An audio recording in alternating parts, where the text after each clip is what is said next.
Assalamualaikum warahmatullahi wabarakatuh, teman-teman kelompok 5. Saya ingin menyampaikan laporan hasil observasi saya. Mohon disimak ya.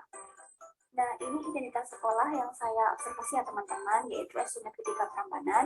Nah, statusnya sekolah negeri. Nah, ini identitas kelas yang saya observasi. Ini ada 8 aspek yang diobservasi yang akan saya jabarkan di slide berikutnya. Yang pertama ada perkembangan fisiologis. Nah, indikatornya yaitu usia, tinggi badan, berat badan, dan kesehatan mata. Hasilnya yaitu tinggi badan mereka juga normal, yaitu rentang 111 sampai 131 cm. Berat badannya berkisar antara 15 sampai 34 kg, serta semua peserta didik memiliki kesehatan mata yang baik. Selanjutnya adalah perkembangan kognitif. Indikator yang pertama, terlihat ada 12 peserta didik yang mengingat pembelajaran di pertemuan sebelumnya, sedangkan satu anak tidak mengingat dan satu anak tidak berespon. Indikator yang kedua, terlihat ada 13 peserta didik yang mampu berkomunikasi dengan sama teman maupun guru. Namun ada satu siswa yang kurang mampu mengkomunikasikan apa yang ia mau. Indikator selanjutnya, terlihat ada satu anak yang tidak membawa buku dan hanya berdiam diri, tidak mengikuti pembelajaran. Lalu peserta didik yang lain seolah memahami kenapa anak tersebut hanya berdiam diri. Lalu ia melaporkannya kepada guru kelas. Aspek selanjutnya adalah perkembangan sosio-emosional. Indikator yang pertama, terlihat ada 2 peserta didik yang selama pembelajaran selalu berinteraksi, namun peserta didik yang lain tidak berinteraksi saat istirahat langsung. Indikator yang kedua, ada 3 peserta didik perempuan yang selalu angkat tangan dan menjawab pertanyaan lisan dengan percaya diri. Indikator yang ketiga, ada 13 anak yang menunjukkan sikap tanggung jawab, contohnya mau melaksanakan tugas kelas sesuai jadwalnya, sedangkan satu anak tidak menunjukkan sikap tanggung jawab. Indikator selanjutnya yaitu menunjukkan sikap kemandirian. Ada 12 anak yang menunjukkan sikap kemandirian, terlihat dari berusaha mengerjakan tugas secara mandiri, kemudian baru bertanya kepada guru kelas apabila mengalami kesulitan. Sedangkan 2 anak tidak menunjukkan sikap mandiri yang ditunjukkan dengan tidak mengerjakan tugas serta tidak berusaha bertanya kepada guru.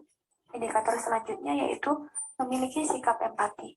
Ada 2 anak yang terlihat memiliki sikap empati, terlihat dari saat ada temannya yang menangis, lalu dihampiri, kemudian ketika ada anak yang tidak membawa buku, ada temannya yang menyampaikan kepada guru kelas.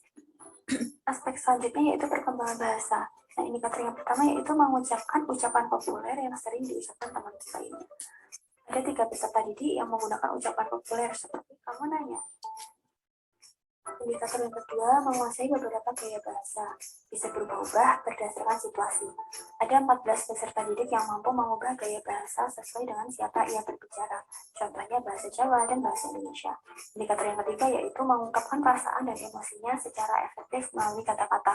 Ada 2 peserta didik yang mengungkapkan perasaannya ketika lelah, ketika diminta untuk mencatat terus-menerus. Selanjutnya, aspek perkembangan nora. Indikator yang pertama, terlihat ada 13 anak yang berperilaku sesuai usianya. Contohnya, menangis karena tidak bisa menulis dengan rapi. Namun ada satu anak yang tidak berperilaku seperti usianya, padahal usianya sudah 9 tahun. Indikator yang kedua, ada satu peserta didik yang menghampiri peserta didik lain yang sedang menangis untuk menenangkan. Indikator selanjutnya menunjukkan sikap kemandirian. Ada 2 peserta didik yang menunjukkan sikap kemandirian, yaitu merawati pensilnya sendiri, dan ada 13 peserta didik yang menunjukkan sikap kemandirian, yaitu mengerjakan soal-soal secara mandiri. Indikator selanjutnya memiliki sikap tanggung jawab. Ada 2 siswa yang menunjukkan sikap tanggung jawab, yaitu membuang sampah hasil rautannya. Ada 13 siswa yang bertanggung jawab menyelesaikan soal-soalnya hingga selesai. Aspek selanjutnya adalah motivasi belajar. Indikator yang pertama, terlihat ada 3 siswa yang aktif. Indikator kedua, ada 12 peserta didik yang mengerjakan tugas dari dulu hingga selesai, namun ada 2 siswa yang tidak sampai selesai. Indikator yang ketiga, ada 12 peserta didik yang mengerjakan soal. Indikator yang keempat, lebih senang bekerja mandiri. Ada 10 siswa yang mengerjakan tugas secara mandiri, 2 orang siswa saling bertanya meskipun bukan pekerjaan berkelompok, dan 2 siswa yang tidak mengerjakan tugas sama sekali. Aspek selanjutnya yaitu etik dan kultural. Indikator pertama, peserta didik menghargai etik sesama teman. Indikator yang kedua, menghargai keberagaman budaya sesama teman. Yang ketiga, menghargai keberagaman agama sesama teman. Nah, kebetulan di kelas 1 SD Negeri 3 Prambanan itu berasal dari suku yang sama, agamanya juga sama, dan budayanya juga sama. Jadi sejauh ini menunjukkan perilaku toleransi di kelas. Indikator yang keempat yaitu peserta didik belajar tarian tradisional bersama teman. Nah, ada 6 peserta didik yang belajar tari tradisional bersama melalui kegiatan ekstrakurikuler di sekolah yang dilaksanakan setiap hari Kamis. Nah, kelas 1 yang mengikuti itu terdiri dari 3 siswa laki-laki dan 3 siswa perempuan. Aspek selanjutnya adalah status sosial. Indikator pertama, peserta didik pergi ke sekolah diantar oleh orang tua menggunakan kendaraan pribadi. Nah, semuanya diantar oleh orang tua menggunakan sepeda motor, sedangkan hanya ada satu peserta didik yang berangkat sekolah mengendarai sepeda sendiri. Indikator kedua, peserta didik pergi ke sekolah diantar oleh orang tua menggunakan angkutan umum. Nah, di kelas ini tidak ada yang diantar dengan angkutan umum. Indikator yang ketiga yaitu peserta didik memiliki fasilitas penunjang pembelajaran. Nah, semua peserta didik itu orang tuanya memiliki handphone yang digunakan untuk menunjang proses pembelajaran. Selanjutnya yaitu minat. Indikator pertama, peserta didik suka dengan media yang digunakan guru. Pada saat observasi, kebetulan guru menjelaskan materi dengan metode ceramah dan tanya jawab. Jadi guru tidak menggunakan media. Indikator selanjutnya yaitu peserta didik bertanya kepada guru jika tidak bisa menjawab pertanyaan. Nah, ada sebuah siswa yang bertanya kepada guru jika tidak memahami materi atau instruksi, sedangkan satu siswa, yaitu siswa pindahan, memilih bertanya kepada teman. Sedangkan 3 siswa tidak bertanya kepada guru atau berteman ketika tidak paham. Indikator selanjutnya yaitu peserta didik bersemangat mengikuti pembelajaran di dalam kelas. Mayoritas peserta didik di kelas tersebut antusias dan ceria dalam mengikuti pembelajaran. Ada 3 siswa yang tidak bersemangat mengikuti pembelajaran. Satu siswa merupakan ABK, satu siswa introvert, dan satu siswa yang hiperaktif, namun saat itu tidak membawa buku bacaan.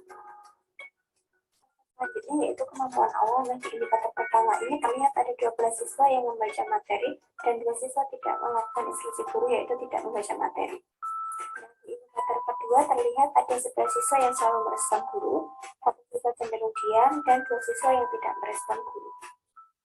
Selanjutnya yaitu gaya belajar. Nah, di indikator yang pertama ini pada saat observasi itu guru menggunakan metode ceramah dan tanya jawab sehingga tidak menggunakan media.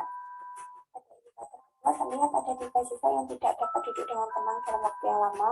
Mereka berjalan-jalan dari meja satu ke meja yang lain. Sedangkan 11 siswa yang lain dapat duduk dengan tenang.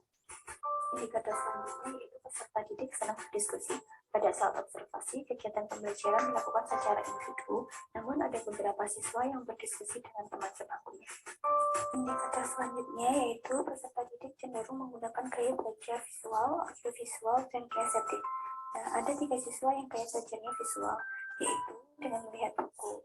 Dengan visual, gaya belajarnya audio, yaitu dengan memperhatikan dan mendengar penjelasan dari guru. Dan ada 5 anak yang memiliki gaya belajar kinesetik, terlihat dari tidak bisa diam ketika pembelajaran berlangsung. Kesimpulan dari observasi saya yaitu secara umum menunjukkan karakteristik yang relevan apabila dilihat dari 8 aspek. Nah, dari hasil observasi perkembangan peserta didik ini bisa dijadikan acuan untuk guru dalam menyusun rencana pengajaran yang tepat. Nah, ini merupakan dokumentasi ketika saya melakukan observasi. Terima kasih teman-teman. Wassalamualaikum warahmatullahi wabarakatuh.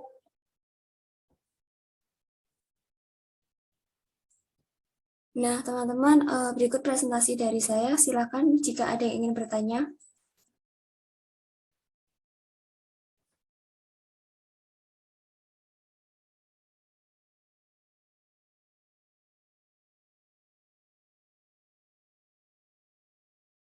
Silakan teman-teman, adakah yang ingin bertanya? Izin bertanya Mbak Retno. Baik, silakan Mbak Amalia. Bagaimana cara guru kelas mengakomodasikan gaya belajar siswa yang beragam di kelas tersebut? Nah, jadi kan di kelas tersebut ada gaya belajar audio, visual, sama kinestetik. Nah, menurut hasil wawancara saya dengan gurunya dan menurut hasil observasi, itu gurunya menggunakan metode yang beragam. Kadang dengan demonstrasi, kadang dengan membaca buku, kadang dengan mendengarkan lagu atau mendengarkan video, dan lain sebagainya. Begitu Mbak Amal, terima kasih atas pertanyaannya. Terima kasih teman-teman. Adakah pertanyaan lagi?